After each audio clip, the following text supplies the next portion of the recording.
Hari ini bertepatan dengan Hari Kesehatan Nasional. Tentunya kita sudah sering mendengar istilah pola hidup sehat. Namun, sejauh mana kita memahami istilah ini, saya kali ini akan berbincang bersama Dr. Suito Indra, dokter penyakit dalam konsultan hati dan pencernaan. Sebetulnya apa definisi dari pola hidup sehat? Ada 5C di dalam hidup sehat itu yang membuat orang bisa hidup sehat, yaitu satu adalah cukup. C itu cukup makan. Tentu dalam hal ini makan makanan yang baik. Kemudian cukup istirahat, cukup relaksasi, dalam hal ini terkait dengan hiburan. Kemudian cukup berolahraga. Bagaimana pola hidup sehat? Pola hidup sehat itu artinya orang yang melakukan suatu aktivitas berdasarkan kelima C ini tadi. Makan yang baik, cukup berolahraga, cukup beristirahat, dan juga cukup relaksasi. Tapi kalau kita melihat kondisi saat ini dok ya, di mana teknologi semakin maju. Ketika orang butuh makanan tinggal pesan lewat smartphone. Atau orang mungkin lebih sering menghabiskan waktunya dengan smartphone, apalagi mungkin lebih banyak aktivitas di rumah. Nah, apa saja sih dok pemicu-pemicu yang bisa membuat seseorang terperangkap dalam pola hidup yang tidak sehat? Memesan makanan cukup dari rumah, kemudian aktivitas hiburan dia melakukan dari rumah, dan hanya istilahnya kata kita olahraga jari saja. Betul. Nah, kalau olahraga jari saja tentu aktivitas fisiknya kurang. Dalam hal ini kekurangan di dalam gerak. Nah, kurang gerak itu juga membuat seseorang itu cenderung dalam kondisi yang kita sebut sebagai sedental, suatu pola hidup yang kurang gerak. Nah, itu biasanya cenderung membuat seseorang itu menjadi gemuk, ya, otot-ototnya tidak terlatih, fungsi parunya juga tidak baik. Selanjutnya, apabila dia gemuk, muncul permasalahan lain, kecenderungan untuk menjadi fatty liver, perlemakan hati. Cenderung orang itu mudah GERD, mudah naik asam lambungnya, kemudian bisa gangguan buang air besar, tidak lancar, seperti begitu, sembelit. Jadi tentu itu bukan suatu pola hidup yang baik. Nah, ada triknya supaya dia, walaupun dia harus di rumah dalam kondisi pandemi sekarang begini, mengurangi keluar rumah, memesan segala sesuatu melalui aplikasi lewat HP, dia tetap harus menjaga bahwa dia harus tetap olahraga, menyediakan waktu untuk olahraga, senam-senam, jalan pagi di lingkungan rumah dengan tetap protokol kesehatan yang baik, mengenakan masker, menjaga jarak, itu diperlukan untuk tetap memelihara kebugaran tubuhnya. Ini masih ada sebagian masyarakat yang merasa ketika dia tidak ada gangguan, merasa sehat, ya, dia kadang-kadang mengabaikan pola makan atau merasa dia tidak ada penyakit, misalnya dalam keluarga tidak ada penyakit diabetes, sehingga dia melakukan pola hidup yang biasa saja. Nah, ini sebetulnya sejauh mana dok kaitan antara genetika, keturunan, dengan pola hidup sehat itu sendiri? Kita bisa melihat ini dengan cara bagaimana kita melihat riwayat di keluarga.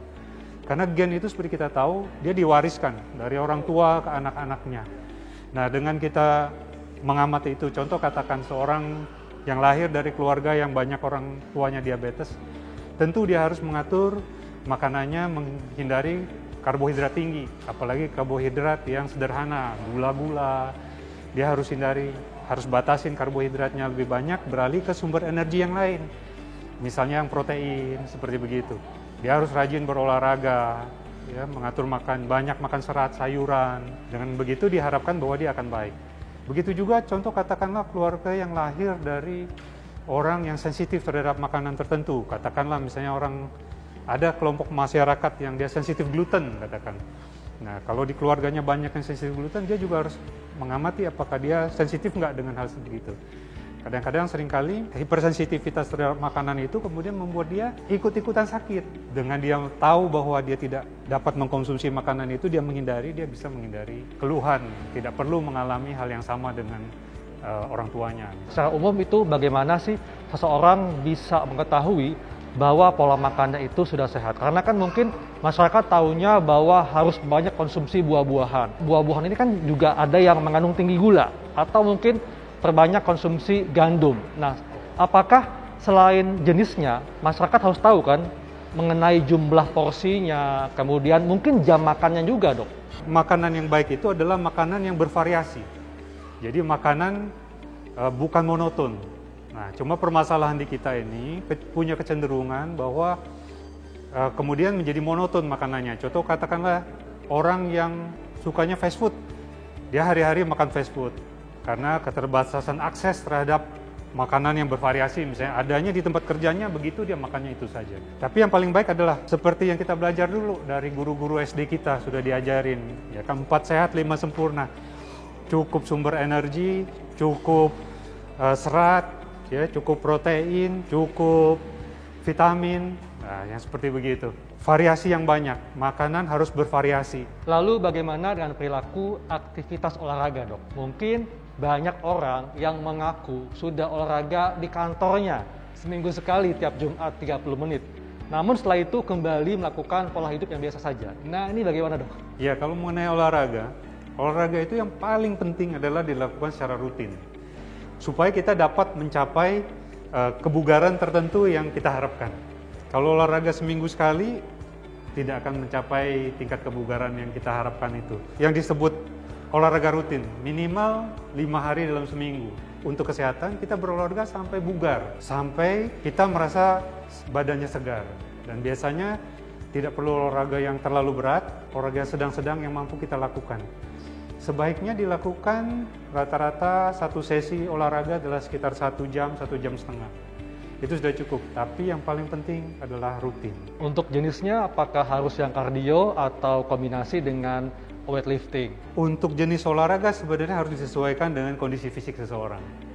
Seorang yang misalnya katakanlah dia berat badannya berlebih, tentu dia harus kardio untuk mencapai kebugaran tertentu. Tetapi kalau misalnya katakanlah orang yang usianya agak mulai 40, 50, di mana badan dia mulai kaku-kaku, otot-ototnya, mungkin dia akan lebih mendapat manfaat lebih dengan olahraga yang seperti stretching. Stretching akan mungkin dia ikut yoga, mungkin dia senam kesehatan, seperti begitu. Nah, sebaliknya kalau orang dengan tubuh yang agak kecil, dia bisa tambahkan dengan lifting, dengan mengangkat beban supaya mempunyai proporsi tubuh yang lebih baik, meningkatkan rasa percaya diri dia. Cukup banyak orang yang menganggap bahwa yang penting kualitasnya, bukan durasinya. Nah, sebetulnya pola istirahat itu yang baik seperti apa, Dok? Apakah durasinya dan kualitasnya atau bagaimana? Kalau kita ingin melihat yang mana yang paling penting, dua-duanya penting. Jadi kualitas tidur itu penting sekali. Karena apa? Ada orang yang dia tidur jangka waktu panjang, ternyata dia ngorok misalnya, terganggu. Jadi hambatan pernafasan di dalam saluran pernafasan, bangun dia tidak segar. Itu juga tidak baik. Jadi kualitas tidur harus baik. Kemudian yang kedua, durasi. Durasi juga penting. Artinya, kalau dia biasa tidur 8 jam baru cukup, kemudian dia tidur 4 jam, tentu itu membuat dia terganggu aktivitas setelah dia bangun tidur itu. Tetapi durasi itu bervariasi antara satu orang dengan orang yang lain. Ada yang dia dengan 4 jam saja tidur, dia merasa sudah cukup, badannya sudah bugar. Ada yang dia perlu 8 jam. Jadi ini secara genetik memang bervariasi. Jadi kita tidak bisa mengatakan berapa jam yang lama durasi yang cukup untuk orang tidur, untuk orang tertentu, tergantung genetik dia. Yang bagaimana kita melihat cukup atau enggak, baik atau enggak? Kita lihat dia setelah bangun tidur. Kalau dia bangun tidur fresh, badannya segar, berarti dia kualitas tidur baik, sudah cukup durasinya. Kalau dia tidur panjang 12 jam tapi bangun tidak segar, berarti kualitas tidur tidak baik. Atau sebaliknya, sebenarnya kualitas tidur baik tetapi dia tidurnya kurang waktunya. Bangun juga dia pusing kepalanya. Jadi dua-duanya penting, harus kita perhatikan. Dan kita sesuaikan dengan kondisi genetik dan fisik orang tersebut. Jadi untuk melakukan pola hidup sehat tidak mesti mahal, yang penting kita niat dan berkomitmen untuk melakukannya. Baik, Dok, terima kasih untuk penjelasannya. Sama-sama. Demikianlah perbincangan saya bersama Dr. Suito Indra, dokter penyakit dalam konsultan hati dan pencernaan. Saya Dr. Kalansari untuk Hidup Sehat Plus.